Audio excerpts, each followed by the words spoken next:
Hello everyone, कैसे हैं आप लोग। मैं आशा करता हूं कि आप लोग बहुत ही अच्छे होंगे। तो आज हम लोग क्लास 10th का चैप्टर 1 स्टार्ट कर रहे हैं। चैप्टर 1 हमारा रियल नंबर है। तो आइए इसमें क्या क्या सीखना है पहले हम लोग बात कर लेते हैं। सबसे पहले हम लोग सीखेंगे फंडामेंटल थ्योरम ऑफ अरिथमेटिक। क्या क्या सीखना है हम यहाँ पे नोट डाउन करते हुए आगे बढ़ते चलेंगे, ठीक है।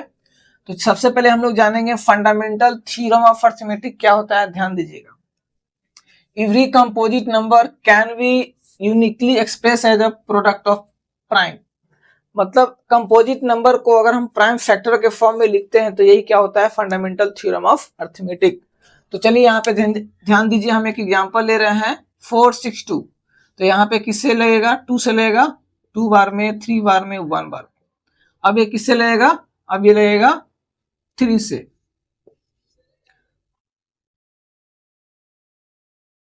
ठीक है।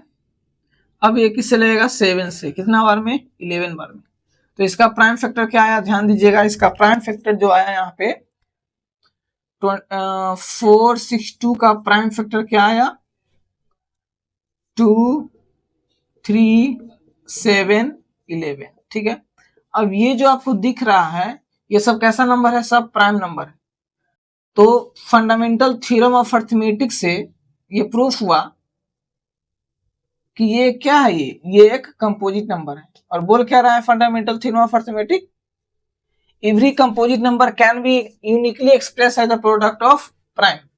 तो ये कंपोजिट नंबर है, कंपोजिट नंबर को हम प्राइम फैक्टर के फॉर्म में लिखते हैं तो ये क्या कहलाता है, फंडामेंटल थ्योरम ऑफ अरिथमेटिक। चलिए एक और एग्जांपल लेते हैं, जैसे यहाँ पे एग्जांपल ये, ठीक है। इसको देखते हैं। सबसे पहले ये 6 से कटेगा 9 बार में, 3 से कटेगा 3 बार में, फिर ये हो जाएगा 5। अब किससे कटेगा, 5 से कटेगा 7 बार। तो बताइए 105 का प्राइम फैक्टर क्या आया, 357। क्लियर है। देखिए तो ये जो 105 है ये कंपोजिट नंबर है और इसका प्राइम फैक्टर जब किए तो कितना आया, 3, 5 और 7। आई होप आप लोगों को क्लियर हो गया होगा कि फंडामेंटल थ्योरम ऑफ अरिथमेटिक क्या होता है। और इससे रिलेटेड बहुत सारा क्वेश्चन है, उस सारे क्वेश्चन को हम लोग सोल्व करेंगे। तो चलिए यहाँ पे एक और क्वेश्चन है, देखिए ध्यान से। Find HCF and LCM of 412 and 360 using prime factorisation method. तो चलिए पहले हम लोग इसको, ठीक है। अब 360 को देख लेते हैं। 2 से 1 बार में, और ये 8 बार में, और ये कितना बार में, 0 बार में। फिर से 2 लगाएंगे 90, 0। फिर 2 से लगाएंगे 45। फिर यहाँ पे 3 से लगाएंगे 15। फिर 3 से लगाएंगे 5। एक काम करते हैं, नंबर चेंज कर लेते हैं, ये थोड़ा सा ऑड लग रहा है।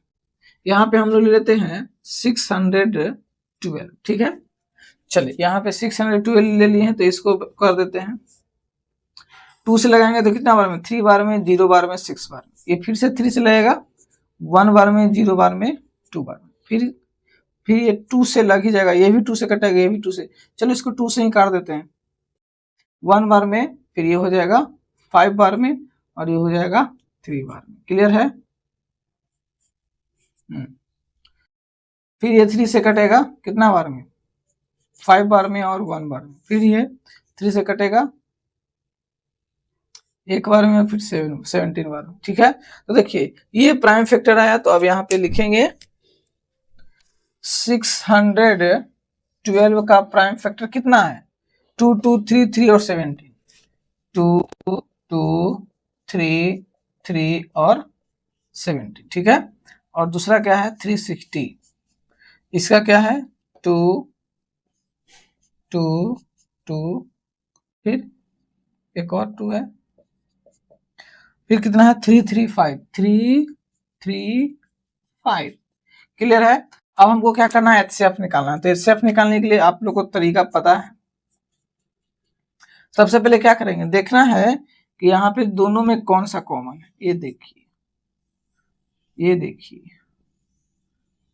ये देखिए, ये देखिए। तो यहाँ पे कॉमन हो जाएगा 2 इंटू 2 इंटू 3 इंटू 3। क्लियर है।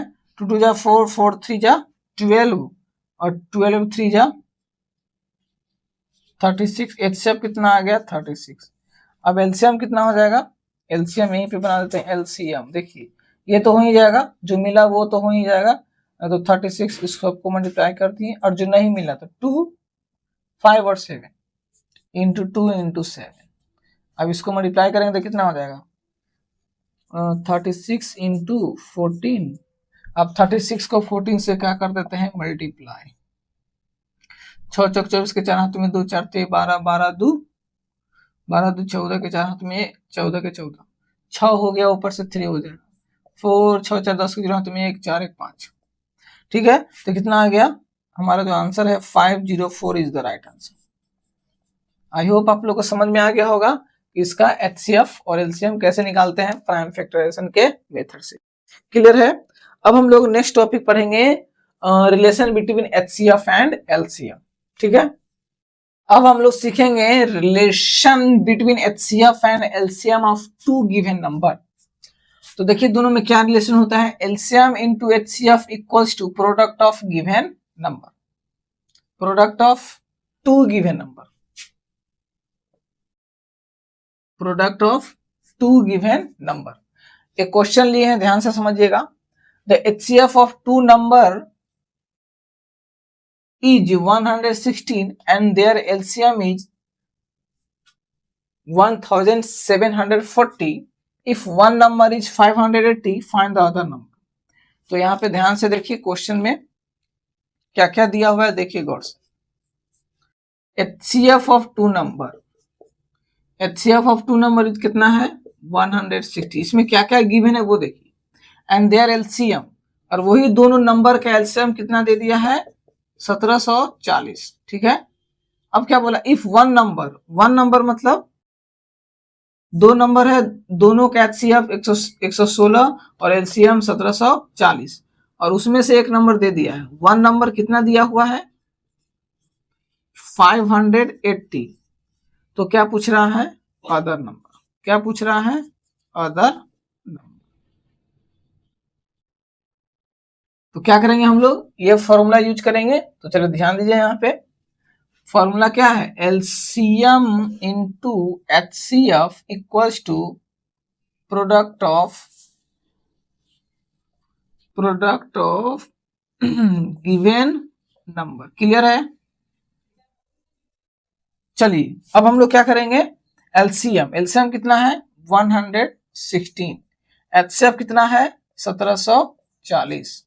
ठीक है, HCF LCM one number, product of given number तो two number, product of given two number. तो दोनों नंबर का प्रोडक्ट यानी कि a इंटू बी लिख सकते हैं ना इसको। हम पहला नंबर को हम मान लिए, ध्यान दीजिएगा, पहला नंबर को मान लिए a और दूसरा को मान लिए b। क्या मान लिए b। तो यहाँ पे क्या हो जाएगा a इंटू बी। तो a बराबर कितना, वन नंबर 580, तो b बच जाएगा। तो b निकालना है तो क्या करेंगे, इसको इधर लिख सकते हैं, इसको इस सारे को उधर कर देंगे और ये सारे को इधर कर देंगे। ठीक है, तो ये हो जाएगा 580 इंटू बी बराबर 160 इंटू 1740। अब b बराबर क्या हो जाएगा 116 इंटू 1740 डिवाइडेड बाई क्या हो जाएगा 580। अब इसको कट करेंगे। चलिए ध्यान दीजिए, यहाँ पे गौर करिए, एक जीरो से एक जीरो कैंसिल। अब ये कितना बार में कटेगा, ये जो नंबर है 8 दूना 16,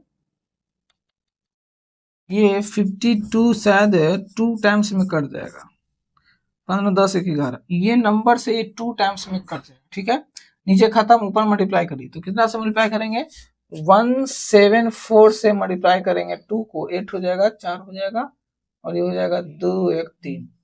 तो यानी कि बी नंबर क्या हो जाएगा, मल्टीप्लाई करने के बाद 348 इज द राइट आंसर। तो अदर नंबर ये है।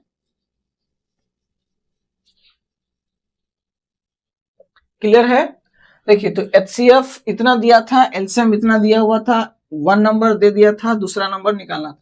तो हम लोग को पता है कि दोनों में रिलेशन क्या है, एचसीएफ और एलसीएम में क्या रिलेशन है, जब दो नंबर दिया हुआ रहे तब LCM into HCF equals to product of two given number.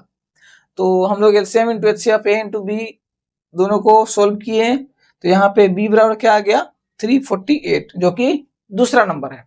I hope आपको ये भी समझ में आ गया होगा कि relation between HCF and LCM of two given number क्या होता है।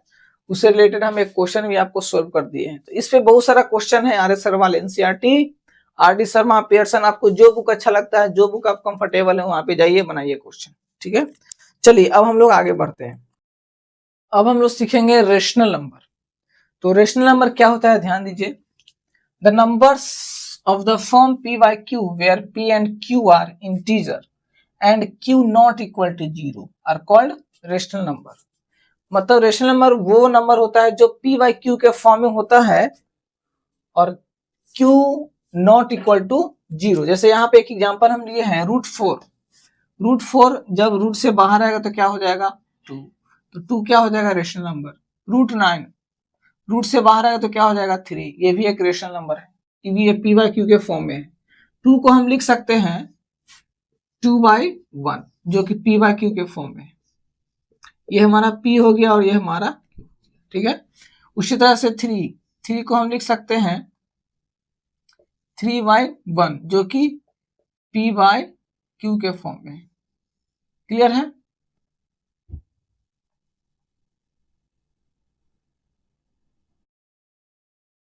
थ्री किस फॉर्म में है, 3/1 के फॉर्म में। ये हमारा p हो गया और ये हमारा q। क्लियर है।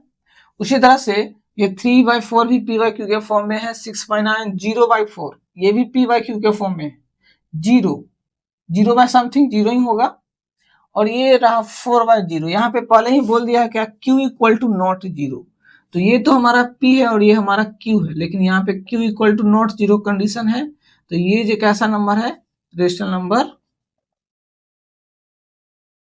ये जो है रेशनल नंबर नहीं। तो आई होप कि आपको रेशनल नंबर समझ में आ गया होगा। चलिए तो अब उसके आगे टॉपिक क्या है ध्यान दीजिए। Rational number in decimal form. अगर रेशनल नंबर को डेसिमल फॉर्म में हम लिखे तो क्या क्या हो सकता है, ध्यान दीजिएगा। Every rational number when express in decimal form is expressible either in terminating और non terminating repeating decimal form. मतलब अगर हम रेशनल नंबर को अगर एक्सप्रेस करते हैं डेसिमल फॉर्म में तो क्या हो जाता है, एक होता है टर्मिनेटिंग और दूसरा होता है नॉन टर्मिनेटिंग रिपीटिंग डेसिमल। ठीक है, तो चलिए नॉन टर्मिनेटिंग क्या होता है और नॉन टर्मिनेटिंग रिपीटिंग डेसिमल क्या होता है, ध्यान दीजिएगा। एक एग्जांपल से समझते हैं। जैसे यहाँ पे ध्यान दीजिए, हम यहाँ पे एग्जांपल लेते हैं 10/3। अब इसको करेंगे डिवाइड। ठीक है, अब इसको डिवाइड करेंगे तो यहाँ पे क्या हो जाएगा, गौर करिएगा। 9 बार में 1, फिर 1 बचेगा, फिर यहाँ पे नहीं लगेगा, पॉइंट देंगे, फिर 0 हो जाएगा, फिर यहाँ पे 3, फिर 1, फिर 0। तो ये जो है अब सिलसिला हमेशा रिपीट होते रहा। 3 3 3 ये क्या होगा, हमेशा रिपीट होगा। तो देखिए ये रिमाइंडर जब 0 आ जाएगा तो वो हो जाएगा टर्मिनेटिंग डेसिमल। अगर रिमाइंडर 0 नहीं आएगा तो वो हो जाएगा नॉन टर्मिनेटिंग रिपीटिंग डेसिमल। तो देखिए ये डिवाइड रिमाइंडर 0 भी नहीं आ रहा है और बार बार क्या हो रहा है, रिपीट हो रहा है। तो ये जो हमारा रेशनल नंबर ये कैसा है, non terminating repeating decimal. Clear है। एक एग्जांपल लेते हैं 4/5। अब इसको डिवाइड करते हैं, नहीं लगेगा, पॉइंट देंगे 0, 8 बार में यहाँ पे 1 कट जाएगा, रिमाइंडर क्या आ गया 0। रिमाइंडर क्या आ गया 0 और कोसेंट क्या है 0.8। अब ये इससे आगे नहीं जाएगा। तो ये कैसा डेसिमल हुआ, ये कैसा रेशनल नंबर है। ये जो रेशनल नंबर है जब इसका हम डेसिमल एक्सपेंशन किए तो ये किस फॉर्म में आ गया, टर्मिनेटिंग डेसिमल। और ये किस फॉर्म में आ गया था, 10/3 non terminating repeating decimal. Clear है। तो आप लोग को टर्मिनेटिंग डेसिमल और non terminating repeating decimal clear है।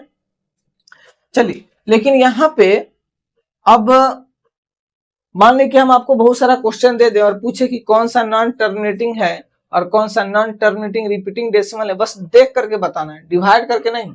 यहाँ पे तो हम आपको डिवाइड करके बताएं कि ये टर्मिनेटिंग है और ये नॉन टर्मिनेटिंग रिपीटिंग डेसिमल है, लेकिन आपको डायरेक्ट बताना है। तो उस केस में हम लोग क्या करेंगे, to test a given rational number is a terminating और नॉन टर्मिनेटिंग रिपीटिंग डेसिमल। तो देखिए पहला, इफ q इक्वल्स टू 2 पे पावर m और 5 पे पावर n, जैसे यहाँ पे जैसे ये 10/3 है, ठीक है, 10/3 है, तो 10/3 ये क्या है p और 3 क्या है q, तो q किस फॉर्म में होना चाहिए, ध्यान दीजिएगा,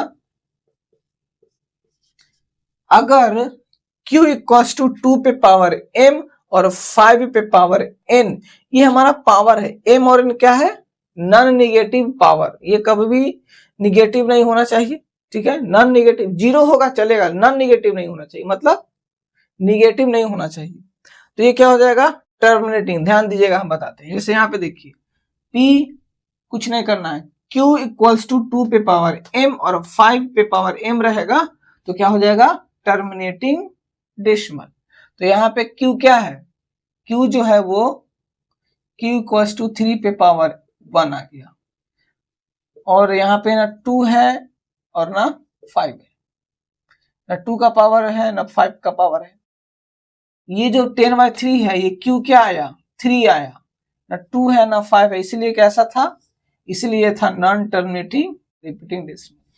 एक और एग्जांपल लिए थे हम, क्या एग्जांपल लिए थे,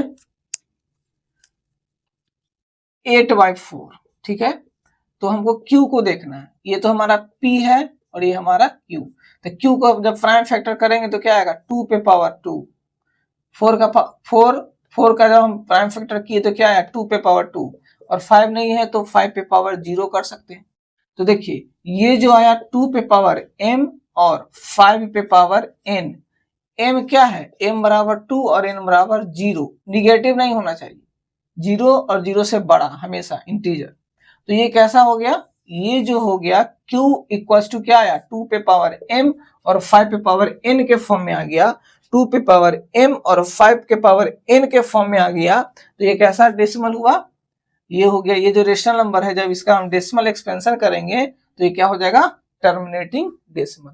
समझ में आ रहा है ना, टर्मिनेटिंग और नॉन टर्मिनेटिंग कैसे चेक करेंगे, ये देखिए q बराबर 2 पे पावर m और 5 पे पावर m, q क्या है हमारा, p बाई q के फॉर्म में होता है कोई भी रेशनल, तो q को देखेंगे कि वो जब प्राइम फैक्टर करेंगे तो इस फॉर्म में आ रहा है कि नहीं। चलिए आई होप आपको समझ में आया होगा। और नॉन टर्मिनेटिंग रिपीटिंग डेसिमल कैसे, अगर q नॉट इक्वल टू 2 पे पावर m और 5 पे पावर n, तो समझ जाना है कि वो कैसा डेसिमल है, नॉन टर्मिनेटिंग रिपीटिंग डेसिमल। चलिए आइए हम क्वेश्चन को ये जो आपका दिया हुआ, ये दोनों क्वेश्चन के माध्यम से हम समझेंगे कि टर्मिनेटिंग डेसिमल और नॉन टर्मिनेटिंग रिपीटिंग डेसिमल क्या होता है।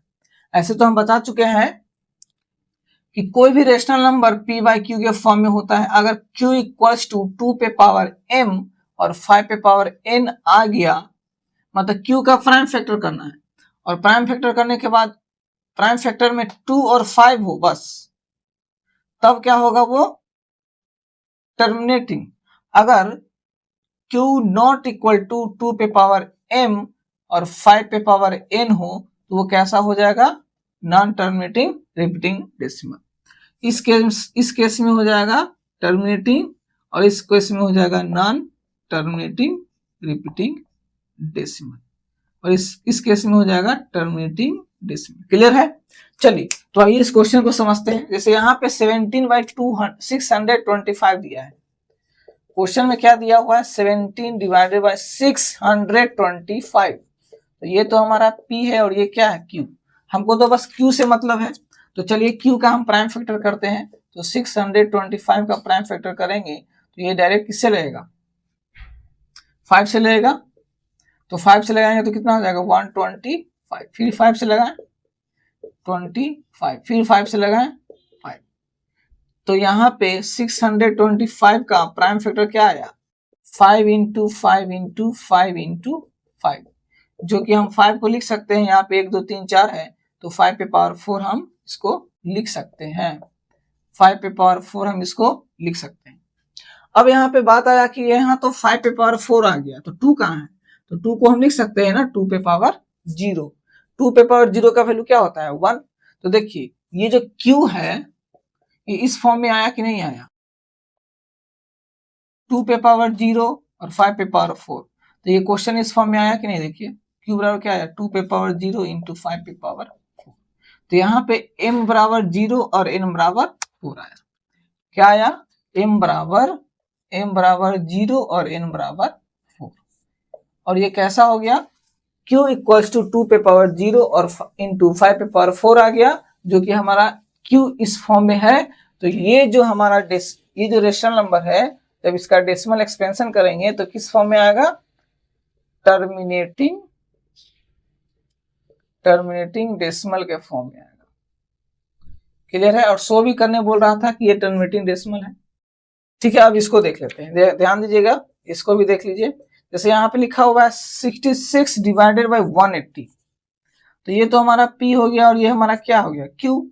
तो अब इसको देखेंगे, 180 का प्राइम फैक्टर करेंगे, 2 बार में क्या हो जाएगा? 90, फिर 2 बार में क्या हो जाएगा? 45, फिर यहाँ पे 3 बार में क्या हो जाएगा? फिर यहाँ पे 3 बार में 5। अब देखिए 180 का प्राइम फैक्टर क्या आया? ध्यान दीजिए, 2 इंटू 2 3 इंटू 3, 2 इंटू 2 3 इंटू 3 और 5 किस फॉर्म में है? 2 पे पावर n, सॉरी 2 पे पावर 2, 3 पे पावर 2 और 5 पे पावर 1। ये हमारा 180 क्या है? q है। तो बताइए तो q में क्या क्या है? 2 पे पावर 2, 5 पे पावर 1 है, लेकिन इसमें 3 पे पावर 2 ऐड हो गया। तो बताइए q जो है इस फॉर्म में है, यहाँ पे q नॉट इक्वल टू 2 पे पावर 2 इंटू 5 पे पावर 2 पे पावर m और 5 पे पावर n के फॉर्म में नहीं है। यहाँ पे 2 पे पावर 2 है, 5 पे पावर 1 है, बस ये फॉर्म होना चाहिए। 2 और 5 ही होना चाहिए प्राइम फैक्टर में, 2 और 5 के अलावा कोई भी रहेगा उसमें तो नहीं होगा। देखिए तो 2 है, 5 है, 2 है, 5 है, 3 आ गया। 3 नहीं होना चाहिए था, 3 है इसलिए ये नहीं होगा। अगर 3 नहीं रहता तो हो जाता, लेकिन ये 3 आके एक ऐड हो गया, तो ये इसका डेसिमल एक्सपेंशन टर्मिनेटिंग नहीं होगा। कैसा होगा? Non terminating repeating decimal. I hope आपको समझ में आया होगा। देखिए अगर सिर्फ ऊपर में q बराबर अगर मान लो कि सिर्फ 2 ही आ गया, q बराबर मान लो कि सिर्फ 5 आ गया, q बराबर 2 पे पावर n और 5 पे पावर m भी आ सकता है, या फिर 2 पे पावर 2 कुछ भी, ये भी आ सकता है, ये भी आ सकता है, ये भी आ सकता है। अगर q ये सब रहे, खाली सिर्फ 2 आया तो 5 पे पावर 0 हो जाएगा, सिर्फ 5 आया तो 2 पे पावर 0, और दोनों आ गया तो अच्छा बात है। जैसे इस क्वेश्चन में हुआ था सिर्फ 5 ही आया था, तो हम क्या कर दिए थे? 2 पे पावर 0 कर दिए थे। अगर 5 आएगा तो 2 पे पावर 0 मल्टीप्लाई कर देना है, अगर 2 सिर्फ आएगा तो 5 पे पावर 0 मल्टीप्लाई कर देना है। ठीक है, तो आई होप आप लोगों को समझ में आया होगा कि ये नॉन टर्मिनेटिंग रिपीटिंग डेसिमल क्या होता है और टर्मिनेटिंग डेसिमल क्या होता है। चलिए तो अब हम इससे आगे बढ़ेंगे।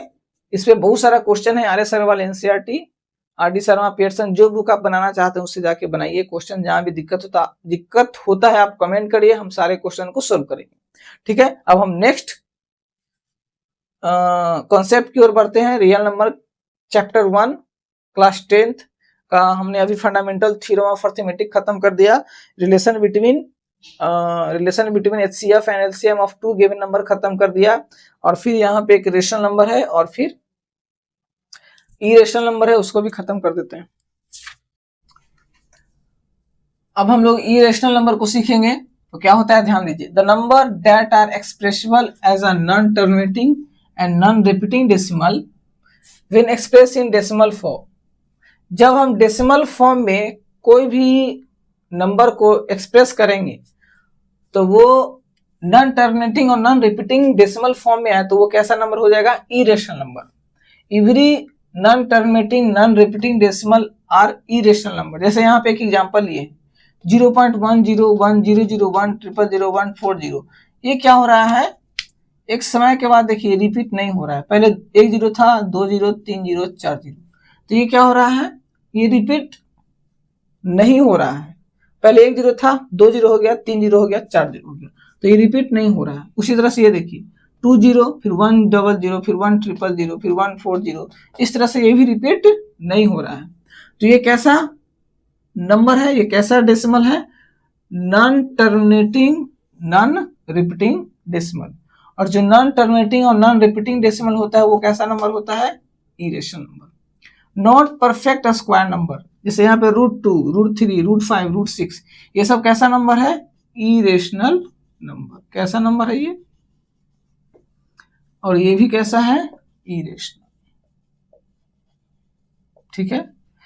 Not perfect cube number, cube √2, cube √4, cube √5, cube √6, ये सब कैसा नंबर है?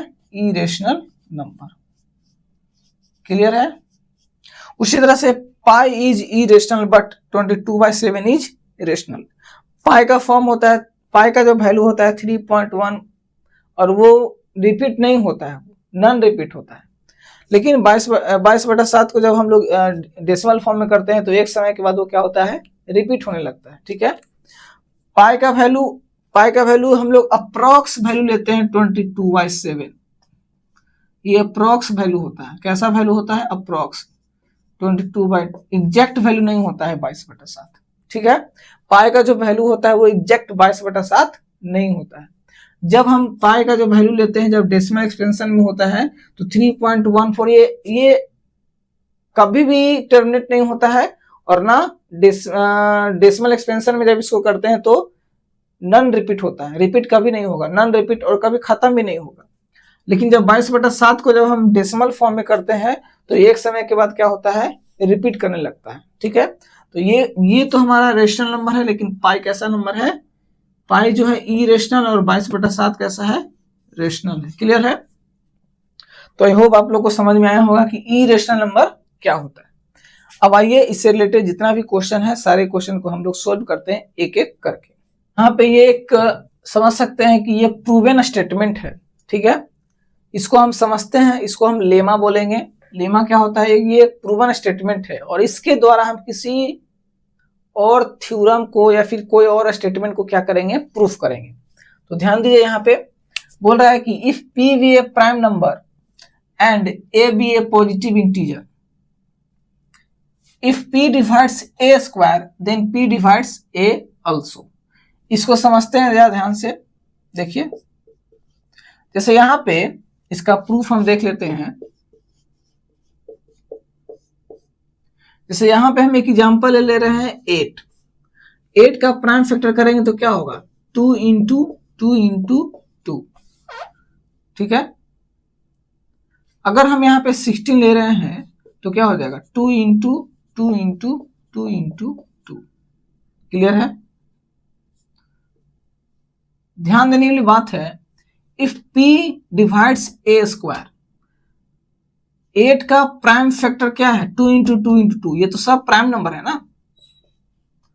16 का प्राइम फैक्टर जब किए तो p और ये सब क्या है? इसको मान लेते हैं p1, इसको मान लेते हैं p2, इसको मान लेते हैं p3 और इसको मान लेते हैं p4। इसको मान लेते हैं p1, p2, p3, मल्टीप्लाई कर देते हैं। ठीक है। तो यहाँ पे क्वेश्चन में क्या है? p डिवाइड्स a स्क्वायर, तो कोई एक p हम ले रहे हैं। तो यहाँ पे अगर हम यही पे ले लेते हैं p divides a square, that means p कोई भी एक p, तो मान लेते हैं 2 डिवाइड्स a स्क्वायर बोले तो 8 का स्क्वायर क्या होगा? 2 का क्यूब हो सकता है कि नहीं? तो यहां पे हो जाएगा 2 का क्यूब। तो बताइए, 2 डिवाइड कर रहा है 8 को, 2 पे पावर 3 यानी कि 8, तो 2 डिवाइड्स 8 कितना आएगा? 4। तो 2 डिवाइड्स 8, तो 2 also divides 2 by this lemma. If p divides a square, then p divides a. p divides a square, that means p 2 divides 2 पे पावर 3, तो 2 also divide 2। क्लियर है? तो ये एक स्टेटमेंट है, ये एक लेमा है। इस स्टेटमेंट के द्वारा हम लोग एक दूसरे स्टेटमेंट को क्या करते हैं? प्रूफ करते हैं। क्लियर है? एक और एग्जांपल, जैसे यहां पे हम ले रहे हैं 25 का प्राइम फैक्टर 5 इंटू 5। तो यहाँ पे हम लिख सकते हैं ये p हो जाएगा, ये भी p हो जाएगा, और इसको मान लेते हैं a स्क्वायर यानी कि 5 का स्क्वायर। क्लियर है? तो यहाँ पे p divides 5 square, that mean p बोले तो 5 डिवाइड्स 5 स्क्वायर, तो 5 also divides 5 by the this lemma. Clear है? और प्रूव भी तो हो रहा है ना, 5 डिवाइड्स 25, ऑब्वियसली 25 डिवाइडेड बाय 5, इसको जब हम डिवाइड करेंगे तो 5 बार में कैंसिल हो जाएगा। उसी तरह से 5 डिवाइड्स 5 यानी कि 5 डिवाइडेड बाय 5 डिवाइड्स 5 एक बार में कैंसिल हो गया, है कि नहीं? तो ये एक स्टेटमेंट है, इस स्टेटमेंट के द्वारा हम लोग एक दूसरे स्टेटमेंट को प्रूफ करेंगे। क्लियर है ना? चलिए, तो अब हम इसके आगे क्वेश्चन करते हैं। चलिए उस क्वेश्चन को देख लेते हैं। तो इरेशनल से बहुत सारा क्वेश्चन है, सारे क्वेश्चन को हम एक एक करके सोल्व करेंगे। तो जो मोस्ट इंपॉर्टेंट क्वेश्चन है उस क्वेश्चन को सबसे पहले करेंगे, और बाकी आप लोग करिएगा, जहां पे दिक्कत होगा हम उसको सोल्व करेंगे। ठीक है? यहाँ पे जो क्वेश्चन है,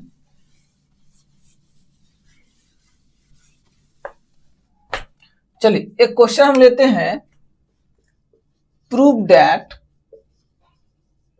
√3 इज इरेशनल नंबर। हमको प्रूफ करना है कि √3 क्या है, एक इरेशनल नंबर है। तो चलिए इसको हम लोग कैसे प्रूफ करेंगे, जरा गौर से ध्यान से देखिएगा, बहुत ही इंपॉर्टेंट है। और ये ऐसा क्वेश्चन आपको 3 मार्क्स या 2 मार्क्स में 100% एक आएगा ही आएगा। तो चलिए इसको देखते हैं। तो सबसे पहले हम लोग क्या करेंगे, इसका प्रूफ सबसे पहले मान लेंगे हम लोग क्या, √3 लेट √3 इज इरेशनल नंबर। ठीक है? √3 को हम क्या मान लिए, इरेशनल। तो कोई भी इरेशनल नंबर किस फॉर्म में होता है, पी वाई क्यू के फॉर्म में होता है। तो √3 भी किस फॉर्म में हो जाएगा, पी वाई क्यू के फॉर्म में। जाहिर सी बात है कि अगर कोई रेशनल नंबर है तो उसको हम पी वाई क्यू के फॉर्म में लिख सकते हैं। तो √3 को हम क्या मान लिए, पी वाई क्यू। ध्यान से समझना, यहाँ पे एक एग्जाम्पल हम ले रहे हैं 3/5, ये हमारा p है और ये हमारा q है। ठीक है? जैसे यहाँ पे हम ले रहे हैं 4/6, ये भी p है और ये भी q है। तो यहाँ पे दोनों का फैक्टर p का अगर फैक्टर करते हैं तो क्या होता है 2 इंटू 2, और q का अगर फैक्टर करते हैं तो क्या होता है 2 इंटू 3। तो दोनों का कॉमन फैक्टर क्या आएगा, ये बहुत इंपॉर्टेंट है। दोनों का कॉमन फैक्टर क्या आएगा, देख लीजिए, दोनों का कॉमन फैक्टर आएगा 2। ठीक है? लेकिन यहां पे कॉमन फैक्टर क्या आएगा, √3 पी वाई क्यू। तो p बराबर यहाँ पे क्या है, √3, और q बराबर क्या है यहाँ पे 1। अगर हम दोनों का कॉमन फैक्टर निकाले तो कॉमन फैक्टर इसको लिख सकते हैं √3 इंटू 1, और इसको लिख सकते हैं 1 इंटू 1। तो कॉमन फैक्टर क्या आएगा 1, है कि नहीं? तो यहाँ पे p और q का कॉमन फैक्टर क्या आया 1। यानी अब एक आप लोग को पता होगा कि अगर कॉमन फैक्टर दो नंबर का अगर कॉमन फैक्टर 1 आए तो वो कैसा नंबर होता है, को प्राइम नंबर। ये बात को ध्यान दीजिएगा। तो यहाँ पे p और q कैसा नंबर है, को प्राइम नंबर। क्यों को प्राइम नंबर है, क्योंकि दोनों का जब हम फैक्टर, यहाँ पे p बराबर √3 है और q बराबर 1 है, तो p और q का जब कॉमन फैक्टर निकाले तो 1 आया। यानी कि यहाँ पे हम लिख सकते हैं, यहाँ पे तो कॉमन फैक्टर क्या आया था 2, लेकिन यहाँ पे कॉमन फैक्टर क्या आया 1। तो यहाँ पे हम बोलेंगे p and q are p and q is co-prime number because their HCF is 1। ठीक है? तो यहाँ पे दोनों का HCF क्या आ गया 1। हम यहाँ पे माने हैं कि let root 3 is irrational number, तो इरेशनल नंबर को हम p बाई क्यू के फॉर्म में लिख सकते हैं। यहाँ पे p बराबर रूट 3 है और q बराबर 1 है। जब हम p और q का कॉमन फैक्टर निकाले तो क्या आया 1, तो यानी कि यहाँ पे p और q कैसा नंबर है, को प्राइम नंबर। क्लियर है। यहाँ पे शुरुआत में कैसा, यहाँ पे हम लोग प्रूफ कर पा रहे हैं कि p और q कैसा नंबर है, को प्राइम नंबर। ठीक है, अब हम लोग आगे देखते हैं। कब, जब हम लोग यहाँ पे माने हैं कि रूट 3 एक रेशनल नंबर है, तो p और q कैसा नंबर आ रहा है, को प्राइम नंबर। अब हम लोग आगे बढ़ते हैं, इसको हटा देते हैं। अब स्क्वायरिंग बोथ साइड,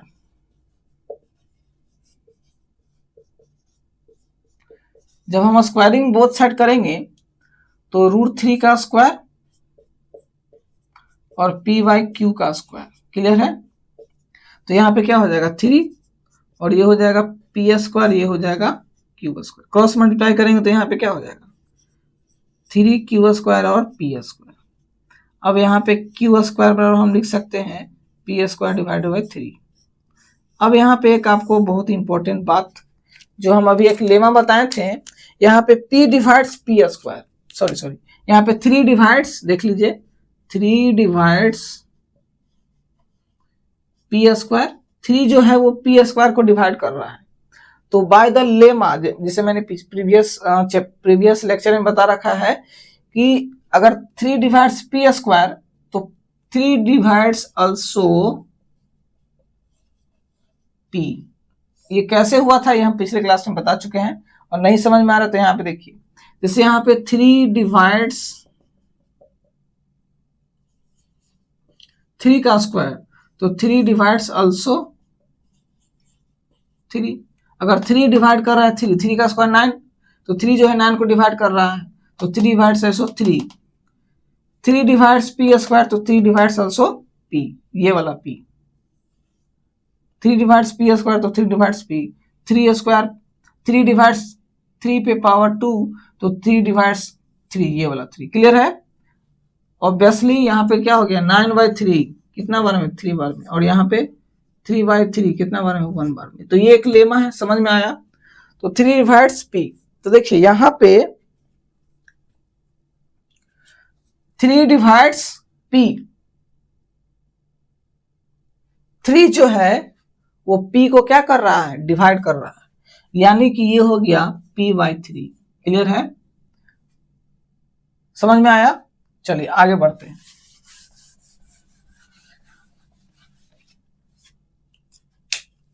अब यहां पे आपको गौर करना है, q बराबर क्या आया है, p स्क्वायर डिवाइड बाई 3। तो यहाँ पे 3 डिवाइड्स p आया है, तो हम p बराबर लिख सकते हैं 3c। p बराबर 3c हम क्यों लिखेंगे, ध्यान दीजिए यहाँ पे p डिवाइड्स 3, तो हम लिखेंगे p इक्वल्स टू 3 और यहाँ पे कोई कांस्टेंट, p बराबर हम लिख सकते हैं ना 3c। क्यों नहीं लिख सकते हैं, देखिए अगर ये p बराबर 3 है,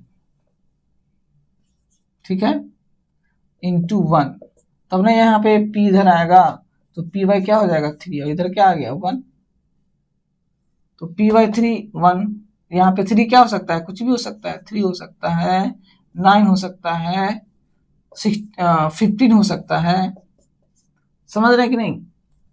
तो यहाँ पे p बराबर क्या हो गया 3c। ये क्यों आया, जब हम यहाँ पे इक्वल का साइन देंगे तो 3c आएगा।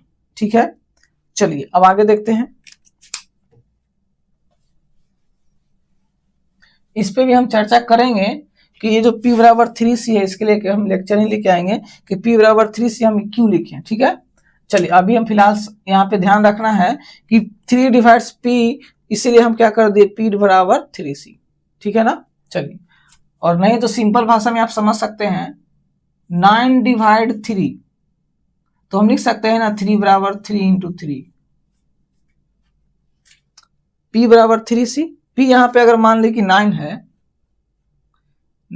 तो 9 बराबर क्या हो जाएगा 3 इंटू 3, है कि नहीं, समझ रहे हैं ना। इसीलिए यहाँ पे p बराबर क्या हो गया 3c। जब इक्वल का साइन लगाएंगे तो यहाँ पे कोई कांस्टेंट आ सकता है। अगर यहाँ पे 3 है तो 3 बराबर 3 इंटू 1 कोई कांस्टेंट, अगर यहाँ पे 4 है तो यहाँ पे अगर 9 है तो 9 बराबर क्या हो जाएगा 3 इंटू 3, क्योंकि यहाँ पे 3 डिवाइड्स किसको, 3 जो है किसको डिवाइड कर रहा है, p को।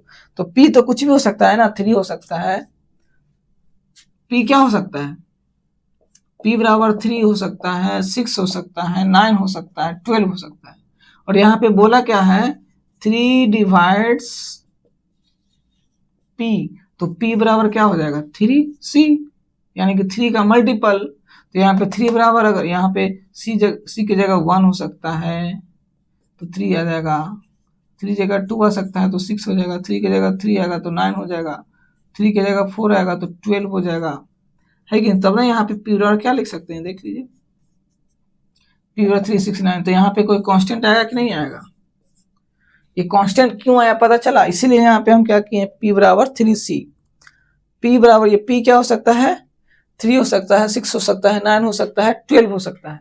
तो बताइए p डिवाइड्स 3 है कि नहीं, तो p डिवाइड्स, इसीलिए सॉरी 3 डिवाइड्स p, तो यहाँ पे p बराबर 3c क्यों आया पता चला। अब यहाँ पे आगे इसको देखते हैं, चलिए अब ये p बराबर 3 से हम इसमें पुट कर देते हैं, ठीक है। p बराबर 3c यहाँ पे रखिए, जहां पे p है वहां पे क्या रखेंगे 3c, तो ये हो जाएगा इसमें इसको इक्वेशन मान लेते हैं फर्स्ट, ठीक है। तो इक्वेशन फर्स्ट में क्या रखेंगे p बराबर 3, तो यहाँ पे लिख दीजिए पुट p बराबर 3c इन इक्वेशन फर्स्ट। तो पुट करिए, इक्वेशन फर्स्ट क्या है, q square equals to p square, तो 3q² और यहाँ पे p² करेंगे तो क्या हो जाएगा 9c², ठीक है। अब ये 3 कटेगा तो q² और क्या हो जाएगा 3c²। अब इसको आगे करेंगे तो क्या होगा, 3 इधर आ जाएगा तो c² बराबर क्या हो जाएगा q² डिवाइडेड बाई 3। अब यहाँ पे आपको ध्यान देना है 3 डिवाइड्स p², यहाँ पे 3 डिवाइड्स q², 3 डिवाइड्स q², ठीक है। 3 जो है किसको डिवाइड कर रहा है q² को, तो by the lemma 3 divides q, 3 divides q, तो यहाँ पे क्या हो जाएगा, यहाँ पे हो जाएगा ना q बराबर 3 कोई कांस्टेंट, यहाँ पे q p बराबर क्या आया था 3c, यहाँ पे q बराबर क्या आया है 3c। ध्यान देने वाली बात है, p बराबर 3c और q बराबर 3k, p जो है वो 3 का मल्टीपल आ रहा है, यहाँ पे c क्या हो सकता है, c 1 हो सकता है, 2 हो सकता है, 3 हो सकता है, 4 हो सकता है, k क्या हो सकता है 1 हो सकता है, 2 हो सकता है, 3 हो सकता है, 4 हो सकता है। p जो है 3 का मल्टीपल है और q भी है जो 3 का मल्टीपल है। इसका मतलब अगर दोनों का कॉमन फैक्टर निकाले, कॉमन फैक्टर क्या आ रहा है 3 आ रहा है, p और q का कॉमन फैक्टर कितना आ रहा है 3, p और q का कॉमन फैक्टर 3 आ रहा है, तो ये क्या को प्राइम होगा, p यहाँ पे common factor of p and q is 3, so p and q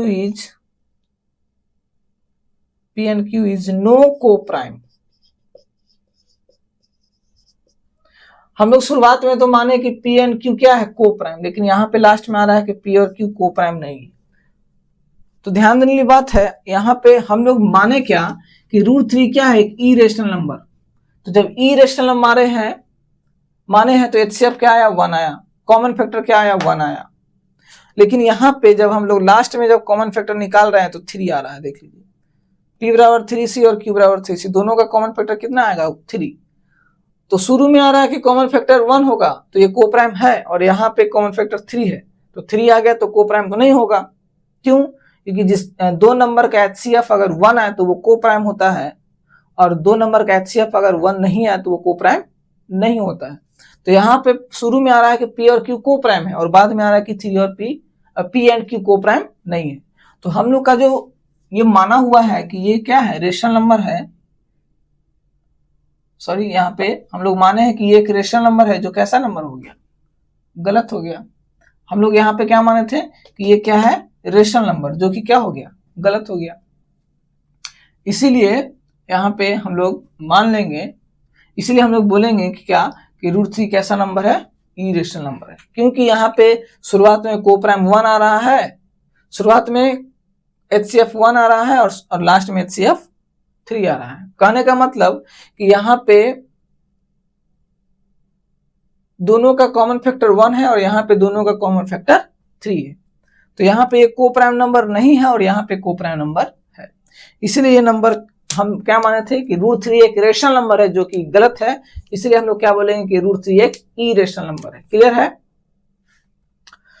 चलिए, और इससे रिलेटेड बहुत सारा क्वेश्चन है जो हम सारे क्वेश्चन को सोल्व करेंगे एक एक करके।